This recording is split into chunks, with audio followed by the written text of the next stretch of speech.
Todo mundo lembra de Babel como a história de uma torre alta demais. Mas Babel não começa na Babilônia imperial, nem no palácio de um rei. A cena é mais antiga. Uma planície chamada Sinar, logo depois do dilúvio. O mundo anterior tinha acabado nas águas, e essa memória ainda respirava medo. Por isso, a torre não era só arquitetura. Era uma tentativa de nunca mais depender do alto. O texto não coloca um rei no centro da cena. Coloca uma humanidade falando como se fosse um só corpo. Uma só língua, um só nome, uma só obra e nenhuma vontade de se espalhar. Todo império chama isso de unidade antes de chamar de obediência. Pergaminhos antigos. A pergunta de Babel ainda incomoda. Por que aquela obra precisou ser interrompida antes de ficar pronta? Hoje eu vou te mostrar Babel não como uma ruína, mas como o instante em que a união quase virou prisão. A narrativa começa com famílias caminhando por uma terra reconstruída, levando filhos, animais, ferramentas e trauma. Então o barro virou tijolo, e o tijolo virou rampa, corda e peso, subindo em silêncio. Quando chegaram à planície de Sinar, encontraram espaço, barro, horizonte e uma chance de recomeçar. Ali não havia montanha sagrada pronta, nem palácio antigo esperando por um rei. Havia uma planície aberta demais para quem tinha acabado de sobreviver ao caos. E talvez por isso a abertura tenha parecido ameaça, não liberdade. O texto diz que todos tinham a mesma linguagem e as mesmas palavras. Isso soa como paz, mas também pode ser lido como um poder sem freio. Uma voz única pode consolar um povo ferido depois de uma catástrofe. Mas uma voz única também pode impedir que qualquer diferença respire. Então, nasce a primeira decisão material de Babel. Façamos tijolos e queimemo-los bem. O barro úmido entra nas formas e mãos humanas começam a fabricar permanência. Depois, o fogo endurece aquilo que a chuva poderia dissolver. O betume escuro une os blocos, selando cada camada como uma promessa. Nada disso é fantasia, é técnica, coordenação, suor e uma inteligência coletiva poderosa. Babel começa como engenharia antes de virar advertência espiritual. E antes que a torre caia, seus símbolos já pesam no chão. Bandeiras, sinais e nomes tentando sobreviver à poeira.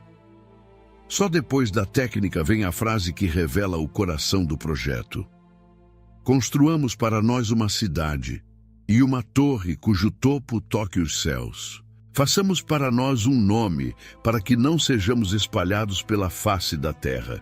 Eles não dizem apenas, vamos construir, dizem, vamos controlar o futuro. Eles não dizem, vamos servir, dizem, vamos garantir que ninguém nos disperse. O trauma do mundo anterior vira medo, e o medo vira arquitetura. Cada camada de tijolo parece dizer, nunca mais dependeremos do alto. As rampas sobem ao redor do zigurate como veias de uma criatura imensa. Homens puxam blocos por cordas, enquanto outros alimentam os fornos sem parar. Mãos passam tijolos de uma pessoa para outra, como se a cidade tivesse pulso. De longe, aquilo parece ordem, beleza e força coletiva. De perto, começa a aparecer uma máquina humana que não sabe mais parar. O zigurate domina a planície e faz os homens parecerem poeira ao seu redor. Sua sombra cobre tendas, casas baixas, mercados e caminhos recém-abertos. A obra que deveria proteger o povo começa a engolir a cidade inteira. Talvez seja por isso que o texto diz que o Senhor desce para ver a cidade e a torre. A frase é uma ironia poderosa contra toda a grandeza fabricada por mãos humanas. O que os homens achavam perto do céu ainda precisava ser visto de cima. E então a resposta não vem como espetáculo de destruição. Não há novo dilúvio, nem fogo descendo, nem espada cortando a multidão. A intervenção vem pelo lugar mais íntimo da vida humana, a linguagem.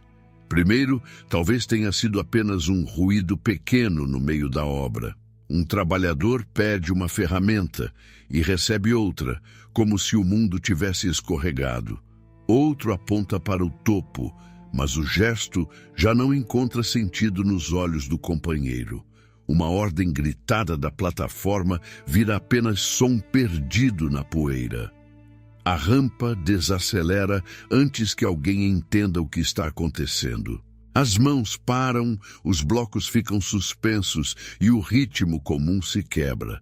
Um tijolo cai no chão, levantando uma nuvem seca entre olhares desconfiados. A cidade se enche de vozes que já não conseguem atravessar a distância entre as pessoas. A unidade vira suspeita e a multidão começa a se dividir em ilhas. Grupos se reconhecem por sons próprios, gestos próprios, medos próprios. O projeto coletivo se desfaz sem que uma única muralha precise cair. A torre para de subir, não porque faltaram tijolos, mas porque faltou entendimento. Os fornos esfriam, as cordas ficam soltas e as rampas perdem função. O betume seca sem receber novos blocos, como uma promessa interrompida pela metade. E o silêncio da obra diz mais do que qualquer trovão poderia dizer.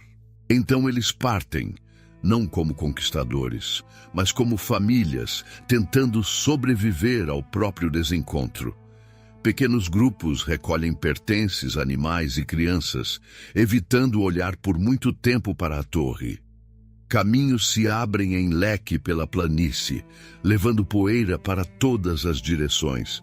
A cidade que queria impedir a dispersão se torna o ponto de partida dela. O nome que eles queriam eternizar vira lembrança de confusão. Babel fica para trás como uma obra inacabada, grande demais para ser esquecida. E talvez seja por isso que essa história ainda nos persegue. Porque Babel não morreu. Ela volta sempre que uma geração troca escuta por controle. Talvez a pergunta final não seja porque Deus confundiu as línguas. Talvez seja porque nós continuamos sonhando com uma torre onde ninguém precise escutar ninguém. Toda época constrói algum centro que promete segurança se todos aceitarem a mesma voz. Todo império chama isso de unidade antes de chamar de obediência. Mas os textos antigos parecem desconfiar de uma humanidade sem caminhos diferentes. A dispersão dói, separa famílias, quebra projetos e transforma uma língua em muitas. Mesmo assim, ela também impede que um único nome engula todos os outros. Essa é a sombra de Babel sobre qualquer poder que queira falar por todo o mundo. A última imagem não é de queda, mas de uma construção parada contra o céu dourado. Em Babel, a queda começou enquanto todos ainda achavam que estavam subindo. Pergaminhos antigos, sem dogma, sem julgamento, só o que os textos antigos ousaram contar.